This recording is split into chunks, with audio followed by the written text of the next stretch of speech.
I am beating every N64 game, and I mean all of them. The twist is, the next game that I play is randomly selected, so I have no idea what's coming next. This is the journey to beating every N64 game. Last week we played some tennis, and this week we're going driving. Hey everybody, welcome back to another episode. If you do like this video, consider giving it a like, as it does help the channel a lot, and if you enjoy this series, make sure to subscribe so you don't miss out on the next one. Game number 13, Top Gear Rally, released in 1997, developed by Boss Game Studios and published by Midway. Got another one of those racing games here. Turns out there's quite a lot of them on the N64. But that's okay, because they're generally pretty fun and they're not too tough to beat. The type of racing we'll be doing here, believe it or not, is rally car racing.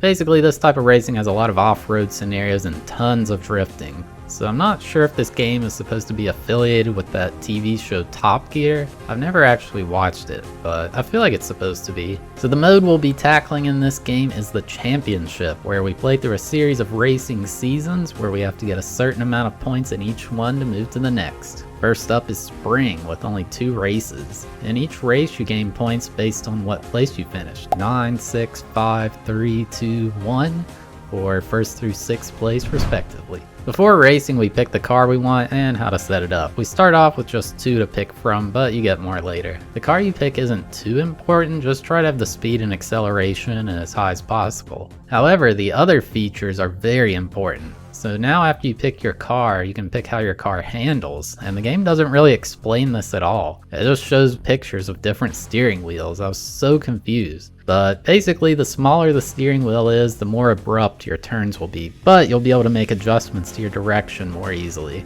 Then you pick whether you want automatic or manual transmission. I always go auto because I'm kind of a noob. Then you pick your tires, where you can have grippy, slippy, or normal. Basically, you get more traction, but less drifting capability with grippy, and vice versa. This is actually quite important for different weather environments that pop up later. Finally, the suspension, which affects how much the car bounces. As you get higher speed vehicles, this affects the game a lot, because you'll be going airborne all the time. Harder suspension means you bounce more, and softer means less. Also, apparently you can make and save custom paint jobs for the cars, which it's kind of awesome, but I didn't experiment with it. So in the actual gameplay, you can be in either first person or third person. I feel like I always prefer third person in racing games because it just gives you so much more info about what's going on around you. Maybe if you're more into realism, you'd enjoy first person, and also maybe like the steering wheel controller, I don't know. So like any other racing game, really all you do is accelerate, brake, and steer. One thing notable about this game is that it drifts automatically, which was both a good and a bad thing. If you want to drift, then it's amazing that it does it for you. However, sometimes you just want to make like a slight normal turn, but the game does a drift and you go out of control.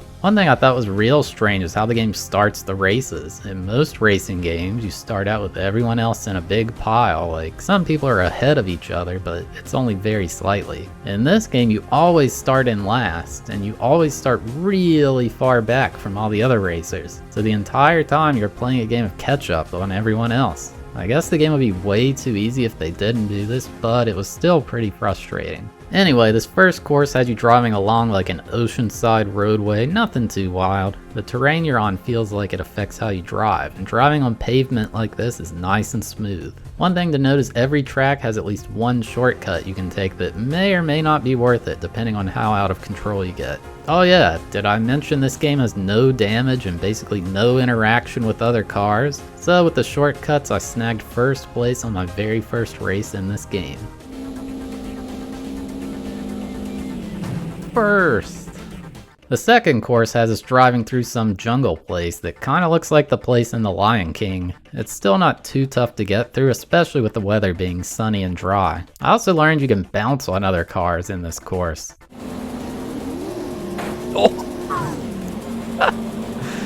Literally landed on him. Totally realistic physics they got here. This level has a shortcut just like the previous one. Off to the right when you first start a new lap, there's a hidden path that skips ahead quite a bit. Also, the music in this game. I guess you're hearing some of it through this video, but I thought the music was pretty good. It's like this fast-paced, just happy sounding music. Sounds like something you hear in a video game, you know? Anyway, I got first place in this one as well, and I completed the first season. It just plays a simple little cutscene where it's like, season winner, and you're driving up on a ramp. It's kind of underwhelming, honestly. So we then go into the second season, which is summer, and there's 3 races this time. However, 2 of those 3 races are 2 courses from the last season, with only 1 new track. It's not a good sign. We also unlocked 2 new vehicles, which are way better, the IP and the CE, whatever those are. So the first track is the new one, and it has us driving through a desert. It started to become quite a bit harder to control now that I had a faster car, but it was still pretty manageable. This one's a little bit tougher than the other 2, but it's nothing too different other than the way the course looks. I ended up getting second place mostly because I crashed head on into a corner and didn't know how to go in reverse for like 10 seconds.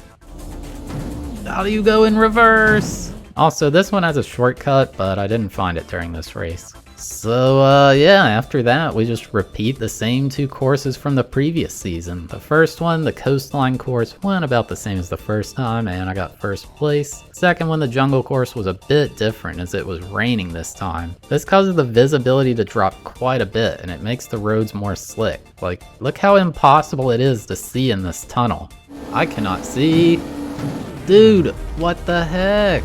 However, it's not enough in my opinion to make it feel like it's actually a different course than what was in the last season. The conditions did make for some wild scenarios to happen though. Oh, what? Didn't know that could happen.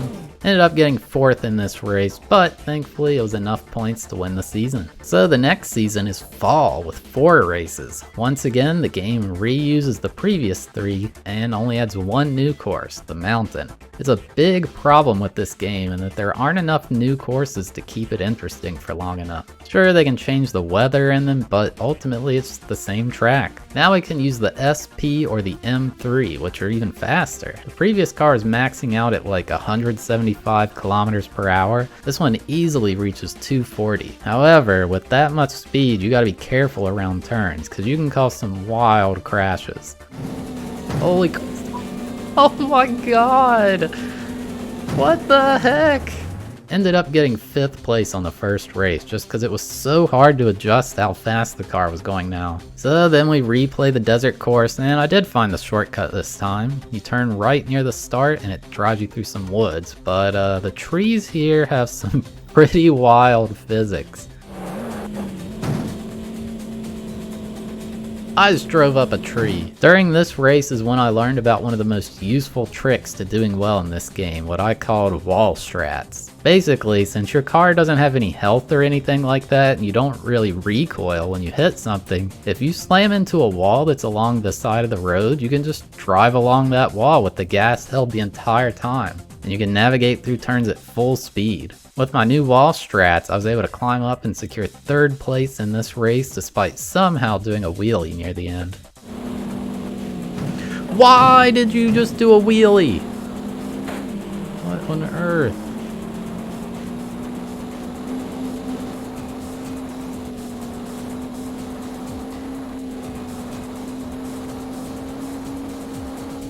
Alright, 3rd. Up next is the original coastline course, which we've already played twice now, except this time there's fog, which is miserable. However, this course has by far the most walls along the sides, so you can use wall strats like crazy here. It's the easiest course to do well on by far. Ended up getting 1st on this one without any real trouble. Then next up is the 1 new course, the mountain. This one's probably the toughest to drive on due to all the huge amounts of tight turns. There's a lot of opportunities to do wall strats here, but it's risky because there's also lots of slopes along the edge of the track, which can cause a crash. On the flip side, because it's so difficult, the AI racers slow down a lot and it makes them pretty easy to pass, making this one not so bad to do well on. Even with that gigantic crash, I was able to take 1st on this, winning the season. The next season is, you guessed it, winter. And so just like before, we reuse the same 4 tracks we've already seen, except this time there's a twist. There's no new ones. Like, this game actually only has 4 tracks to drive on. Are you kidding me? Like, I'm generally, like, not too picky. I don't want tons and tons of stuff, but that's just flat out not enough for a full game. 4 courses. But in the end, it's what we're dealing with, so on we go. The cars we have now basically have maxed out stats, and man, they are fast. There's not too much to note here in this season since it's just the same tracks as before. The main thing that's different is the first track because it's snowing, and the track is very slick. Like, you may as well give up having control of your car when it's snowing. Somehow I managed to get second place on it. Maybe the AI were going slow due to the snow? I don't know. But yeah, after that, there's nothing really new. I got first on the mountain course, first on the coastline, and third on the desert course. So now we finished the 4th and final season, right? Well, not exactly. Turns out the devs invented some new seasons. After winter comes the professional season. Not sure what months that's supposed to be, but hey, we'll race it anyway. No new courses obviously, but one new thing does pop up. The jungle course has mirror mode. A lot of racing games use mirror mode to try to feel like there's new tracks to race in their games, but I don't know. It doesn't quite do it for me. Even though it's a different layout, it just doesn't really feel different. I think a big reason for that is like the theme and graphics of the course are still the exact same. Anyway, now we get a car with absolutely maxed out stats, which is just nuts. No matter how out of control we get, the wall strats always save us. I got first place on the first race, then I had a pretty disastrous race on the desert where my car, it looked like it turned into a helicopter.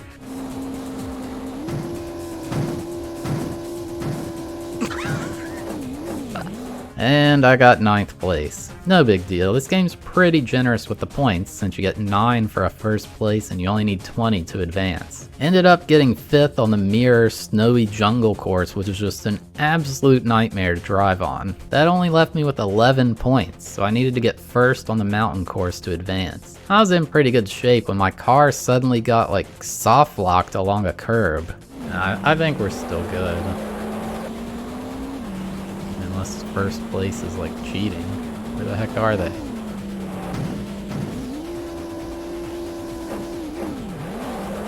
That's not good.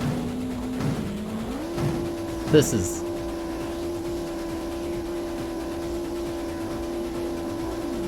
No idea what happened there, but thankfully you can restart a race in this game and there's no penalty. Second time around, I was able to easily get first place, winning the season. So we finished the professional season now. There's no way the devs could warp time any more than this, right? Well, no, there's the expert season. And as you probably expect, there's no new tracks. But we do have 2 mirror tracks, which I guess is decent-ish? I don't know, the game started to get incredibly repetitive real quick. Nothing new here, got 3rd place in the first race, 1st in the 2nd, 1st in the 3rd, and 4th place in the final race. So now after the 6th season, surely we're done, right? And yeah, we are done. The game informs us that we've completed all seasons and we've obtained a milk truck. It then plays the ending credits. So naturally, I had to go and see what that milk truck was all about. Turns out it's literally a milk delivery truck with cows painted on it and the stats are all the way down. It's so big in game and it takes up so much of the screen that you can hardly see. And instead of the accelerometer, it uses milk to power itself. You know, I miss games having silly rewards like this. Nowadays that would probably be part of some pre-order bonus or early release DLC or something like that. It's just cool that they included that. So yeah, there you have it. That's my journey to beating Top Gear Rally. Honestly, this game was just kinda mediocre. It does have a multiplayer mode, but apparently you can't have CPU cars while you're racing multiplayer, so it would just be this massive open track with only 2 cars. The driving itself wasn't too bad, but the fact that there are only 4 tracks in the entire game is just a deal breaker for me. It gets very repetitive very quickly. I gave it a 3.5 out of 10 for enjoyability and a 3 out of 10 for difficulty. It wasn't that hard to beat. But yeah, if you made it this far, thank you so much for watching. I really appreciate it. If you did enjoy the video, consider giving it a like, as it does help the channel out a lot. And if you enjoy this series, make sure to subscribe so you don't miss out on the next one. But yeah, here's a sneak peek at what is coming next. Which one will we get? 3? We got 8 earlier. What is 3? 1080 snowboarding.